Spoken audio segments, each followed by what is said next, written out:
Devil part 2 ಬರುವಂಥ ಎಲ್ಲ chances ಕೂಡ ಇದೆ. Hello guys, welcome to KBPO channel. ನಾನು ಅಶೋಕ್. ನಾನೀಗ ಮಾತಾಡೋಕೊಟ್ಟಿರುವಂಥದ್ದು ಆಬ್ವಿಯಸ್ಲಿ ಅಪ್ಕಮಿಂಗ್ ಕನ್ನಡ ಮೂವೀಸ್ನ ಅಪ್ಡೇಟ್ಸ್ ಬಗ್ಗೆ ಆಗಿರುವಂಥದ್ದು. ಸೊ ಗೈಸ್, ಅದನ್ನೇ ಮಾಡಿದೆ ಲೆಸ್ ಆದ ವಿಡಿಯೋ. ಓಕೆ, ಈಗ ಮೊದಲನೇದಾಗಿ ಮಾತಾಡೋದಾದರೆ ಬ್ರಾಟ್ ಸಿನಿಮಾ OTTಯಲ್ಲಿ ರಿಲೀಸ್ ಆಗಿದೆ. ಆಲ್ರೆಡಿ ಒಂದು ಸಕ್ಸಸ್ಫುಲ್ ಹೊಂದಿರುವಂಥ ಸಿನಿಮಾ ಅಂತಲೇ ಹೇಳ್ಬೋದು. ನಾನಂತೂ ವೆಯ್ಟ್ ಮಾಡ್ತಿದ್ದೆ. ಆಬ್ವಿಯಸ್ಲಿ ನಾನು OTT ಬಂದಮೇಲೆ ನೋಡೋಕ್ಕಾಗುವಂಥದ್ದು. ಸೊ ಇವತ್ತು ಅಮೆಝಾನ್ ಪ್ರೈಮಲ್ಲಿ ರಿಲೀಸ್ ಆಗಿದೆ ಅಂತಲೇ ಹೇಳ್ಬೋದು. ನೀವು ಎಷ್ಟು ಎಕ್ಸೈಟೆಡ್ ಆಗಿದ್ದೀರಾ, ಅಥವಾ ಸಿನಿಮಾ ನೋಡಿಲ್ಲ ಅಂದರೆ ನೀವು ನೋಡಿದ್ದೀರಾ, ನಿಮಗೆ ಏನನ್ಸುತ್ತೆ ದಯವಿಟ್ಟು ಕಮೆಂಟ್ ಸೆಕ್ಷನ್ ತಿಳಿಸಿ. ಹಾಗೆಯೇ ಈಗ ಎರಡನೇ ಅಪ್ಡೇಟ್ ಬಂದು ಅಬೌಟ್ ಡೆವಿಲ್ ಸಿನಿಮಾ. ಯಾರೆಲ್ಲ ಏನೆಲ್ಲ ಮಾತಾಡಿದ್ದಾರೆ ಅಂತ ಹೇಳ್ಬಿಟ್ಟು ಅಚ್ಯುತ್ ಕುಮಾರ್ ಅವರು ಆಬ್ವಿಯಸ್ಲಿ ಬಿಹೈಂಡ್ ದಿ ಸೀನ್ಸ್ ಎಲ್ಲ ಸೆಟಲ್ಲೆಲ್ಲ ನೀವೇನು ನೋಡ್ತಿದ್ದೀರಲ್ಲ, ಅಚ್ಯುತ್ ಕುಮಾರ್ ಅವರ ಸ್ಪೆಷಲ್ ಎಕ್ಸ್ಪೀರಿಯನ್ಸ್, ಅವರು ಓನಾಗಿ ಮಾತಾಡಿರೋಂಥ ವಿಷಯ ಏನಂತಂದರೆ, ಅವರು ಶೇರ್ ಮಾಡ್ಕೊಂಡಿರೋಂಥ ವಿಷಯ ಏನಂತಂದರೆ, KGF ಸೀರೀಸ್ ಆದಮೇಲೆ ಡಿಫ್ರೆಂಟಾಗಿ ವಿಭಿನ್ನವಾಗಿರುವಂಥ ಪಾತ್ರನ ಹುಡುಕ್ತಾ ಇದ್ದೆ. ಡೆವಿಲ್ ಸಿನಿಮಾದಲ್ಲಿ ಆ ಒಂದು ಅವಕಾಶ ಸಿಕ್ತು ಅಂತ ಹೇಳ್ತಿದ್ದಾರೆ. ಸೊ ಜಸ್ಟ್ ಇಮ್ಯಾಜಿನ್ ಮಾಡ್ತಿದ್ದೀರಾ ಪ್ರಕಾಶ್ ವೀರ್ ಅವರು ಯಾವ ರೀತಿ ಗೇಮ್ ಮಾಡ್ತಿದ್ದಾರೆ ಅಂತ ಹೇಳ್ಬಿಟ್ಟು.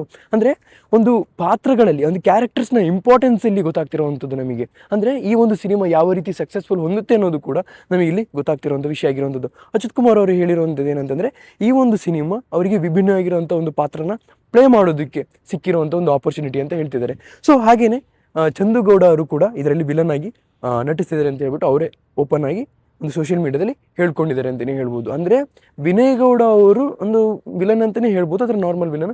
ಚಂದುಗೌಡ ಅವರು ಮೇನ್ ವಿಲನ್ ಆಗೋಂಥ ಚಾನ್ಸಸ್ ಇದೆ. ಆದರೆ ಇದೆಲ್ಲ ಒಂದು ಪಾರ್ಟಲ್ಲಿ ಬರೋವಂಥ ಚಾನ್ಸಸ್ ಇದೆ. ಡೆವಿಲ್ನ ಪಾರ್ಟ್ 1 ಆಗುವಂಥ ಚಾನ್ಸಸ್ಸು ಕೂಡ ಇಲ್ಲಿ ಕಾಣ್ತಾ ಇದೆ ಅಂತಲೇ ಹೇಳ್ಬೋದು. ಯಾಕೆಂದರೆ ಡೆವಿಲ್ ಸಿನಿಮಾದಲ್ಲಿ ಒಂದು ಟ್ವಿಸ್ಟ್ ಇದೆ ಅಂತ ಹೇಳ್ತಿದ್ದಾರಲ್ಲ, ಕ್ಲೈಮ್ಯಾಕ್ಸಲ್ಲಿ ಒಂದು ಟ್ವಿಸ್ಟ್ ಇದೆ ಅಂತ ಹೇಳ್ಬಿಟ್ಟು. ಅಂದರೆ ಜನರು ಡಿಮ್ಯಾಂಡ್ ಮಾಡಿದ್ರೆ ಪಾರ್ಟ್ 2 ಕೂಡ ಬರುತ್ತೆ ಅಂತ ಅರ್ಥ ಮಾಡ್ಕೊಳ್ಳಿ. ಡೆವಿಲ್ ಸಿನಿಮಾ ಈಗ ಒಂದು ಸೀರೀಸಲ್ಲಿ ಮಾತ್ರ ಯೋಚನೆ ಮಾಡಿರುವಂಥದ್ದು, ಒಂದು ಸಿನಿಮಾ ಮಾತ್ರ ಯೋಚನೆ ಮಾಡಿರುವಂಥದ್ದು. ಡೆವಿಲ್ ಪಾರ್ಟ್ 2 ಬರೋವಂಥ ಎಲ್ಲ ಚಾನ್ಸಸ್ಸು ಕೂಡ ಇದೆ. ಅದು ಆಡಿಯನ್ಸ್ ಡಿಮ್ಯಾಂಡ್ ಮಾಡಿದ್ರೆ ಮಾತ್ರ. ಆಡಿಯನ್ಸ್ ಡಿಮ್ಯಾಂಡ್ ಮಾಡೇ ಮಾಡ್ತಾರೆ, ಯಾಕೆಂದರೆ ಆ ರೀತಿ ಕ್ಲೈಮ್ಯಾಕ್ಸ್ ಕ್ರಿಯೇಟ್ ಆಗಿರೋವಂಥ ವಿಷಯ ಆಗಿರುವಂಥದ್ದು. ಸೊ ಓವರಾಲ್ ನೀವು ನ್ಯೂಸ್ ಕೇಳಿದಾಗ ಎಲ್ಲರೂ ಮಾತಾಡ್ತಿರೋವಂಥದ್ದು ಒಂದೇ ವಿಷಯ ಆಗಿರೋವಂಥದ್ದು, ಕ್ಲೈಮ್ಯಾಕ್ಸ್ ಅದ್ಭುತವಾಗಿದೆ ಅಂತ ಹೇಳ್ಬಿಟ್ಟು. ಅಂದರೆ ಥ್ರಿಲ್ಲರ್, ನಿಮಗೇನೆ ನಿಮ್ಮ ತಲೆಗೇನೆ ಹುಳ ಬಿಡುತ್ತೆ ಅಂತ ಹೇಳ್ಬಿಟ್ಟು ಹೇಳ್ತಿದ್ದಾರೆ. ಎಲ್ಲ ಆ್ಯಕ್ಟರ್ಸ್ ಕೂಡ ಮಾತಾಡಿರೋಂಥ ವಿಷಯ ಆಗಿರೋವಂಥದ್ದು. ಕ್ಲೈಮ್ಯಾಕ್ಸ್ ನೋಡಿ ಬಂದಮೇಲೆ ಏನಿದು ಅಂತೆಲ್ಲ ಕೇಳೋ ರೀತಿಲಿ ಒಂದು ಕ್ವಶನ್ ಹುಟ್ಕೊಳ್ಳುತ್ತೆ ನಿಮ್ಮ ತಲೆಯಲ್ಲಿ ಅಂತ. ಆಗ ಡೆವಿಲ್ ಪಾರ್ಟ್ 2ಗೆ ಆಬ್ವಿಯಸ್ಲಿ ನೀವು ಡಿಮ್ಯಾಂಡ್ ಮಾಡೇ ಮಾಡ್ತೀರಾ. ಸೊ ಓಕೆ, ಈಗ ಮಾರ್ಕ್ನ ಅಫಿಷಿಯಲ್ ಟ್ರೈಲರ್ ಅನೌನ್ಸ್ಮೆಂಟ್ ಆಗಿದೆ ನೋಡಿ. ಡೆವಿಲ್ ಇನ್ನೂ ಆಗಿಲ್ಲ, ಬೇಗ ರಿಲೀಸ್ ಆಗ್ತಿರೋವಂಥ ಸಿನಿಮಾದೇ ಆಗಿಲ್ಲ. ಡಿಸೆಂಬರ್ 25ಗೆ ರಿಲೀಸ್ ಆಗಿಕೊಟ್ಟಿರೋಂಥ ಮಾರ್ಕ್ ಸಿನಿಮಾದ ಸ್ಪೆಷಲ್ ಅನೌನ್ಸ್ಮೆಂಟು ಕಿಚ್ಚ ಸುದೀಪ್ ಅವರೇನೇ ಹೇಳಿದ್ದಾರೆ, ಟ್ರೈಲರ್ ಅನೌನ್ಸ್ಮೆಂಟ್ ಸೂನ್ ಅಂತ ಹೇಳ್ಬಿಟ್ಟು. ನೋಡಿ, ಈ ಟೀಮ್ ಇಷ್ಟು ವರ್ಕ್ ಮಾಡ್ತಿರ್ಬೇಕಾದ್ರೆ ಡೆವಿಲ್ ಟೀಮ್ ಅವ್ರು ಇನ್ನೂ ಏನು ಮಾಡ್ತೀರಾ ನನಗೆ ಗೊತ್ತಾಗ್ತಾ ಇಲ್ಲ. ಮೇ ಬಿ ಇಲ್ಲಿ ರೀಸೆಂಟಾಗಿ ಮೀಟ್ ಮಾಡೋದಕ್ಕೆ ಹೋಗಿದ್ರಲ್ಲ, ಅಂದರೆ ಡಿವೋರ್ಸ್ ಅವ್ರನ್ನ ಮೀಟ್ ಮಾಡೋದಕ್ಕೆ ಜೈಲಿಗೆ ಹೋಗಿದ್ರಲ್ಲ, ಅದರಲ್ಲೂ ಮೀಡಿಯಾದವ್ರು ಏನಕ್ಕೆ ಅಂತ ಗೊತ್ತಿಲ್ಲ, ಅವ್ರ ಮಗನ್ನೆಲ್ಲ ಹಿಡ್ಕೊಂಡೆಲ್ಲ ಶೂಟ್ ಮಾಡ್ತಿದ್ದಾರೆ. ಅವ್ನು ಅಳ್ತಾ ಇದ್ರೂ ಬಿಡ್ತಾ ಇಲ್ಲ. ಏನಪ್ಪ ನಿಮ್ದೆಲ್ಲ ಕರ್ಮ, ನನಗೆ ಮೀಡಿಯಾದವ್ರ ಕರ್ಮನೇ ಅರ್ಥ ಆಗ್ತಾ ಇಲ್ಲ. ಬಿಟ್ಟಾಕಿ ಸಾಯಲಿ. ಹೀಗಿರಬೇಕಾದ್ರೆ ಅಲ್ಲೇನಾದರೂ ಪ್ಲ್ಯಾನಲ್ಲಿ ಚೇಂಜಸ್ ಆಯಿತಾ ಅಂತ ಒಂದು ಭಯ ಎಲ್ಲರಿಗೂ ಉಟ್ಕೊಂಡಿದೆ ಅಂತಲೇ ಹೇಳ್ಬೋದು. ನೋಡೋಣ ಅಪ್ಕಮಿಂಗ್ ಡೇಸಲ್ಲಿ ಏನಾಗುತ್ತೆ ಅಂತ.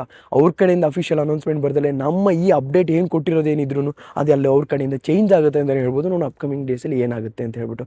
ಓಕೆ, ಈಗ ಅಪ್ಕಮಿಂಗ್ ಜನವರಿ ರಿಲೀಸಸ್, ಡಿಸೆಂಬರ್ ಅಲ್ಲದೇ ಜನವರಿ ರಿಲೀಸಸ್ ಬಗ್ಗೆ ಮಾತಾಡೋದಾದ್ರೆ Karavali, KD the devil, mango Pachcha, landlord, ಇದೆಲ್ಲ ಅಪ್ಕಮಿಂಗ್ ಎಕ್ಸ್ಪೆಕ್ಟೆಡ್ ಒಂದು ಒಳ್ಳೆ ಸಿನಿಮಾ ಅಂತ ಹೇಳ್ಬಿಟ್ಟು ಕಾಯ್ತಾ ಇರೋವಂಥ ಸಿನಿಮಾ ಆಗಿರುವಂಥದ್ದು. ಯಾವುದೇ ಕಾರಣಕ್ಕೂ ಕ್ರಿಮಿನಲ್ ಬಗ್ಗೆ ಮಾತಾಡಬೇಡಿ.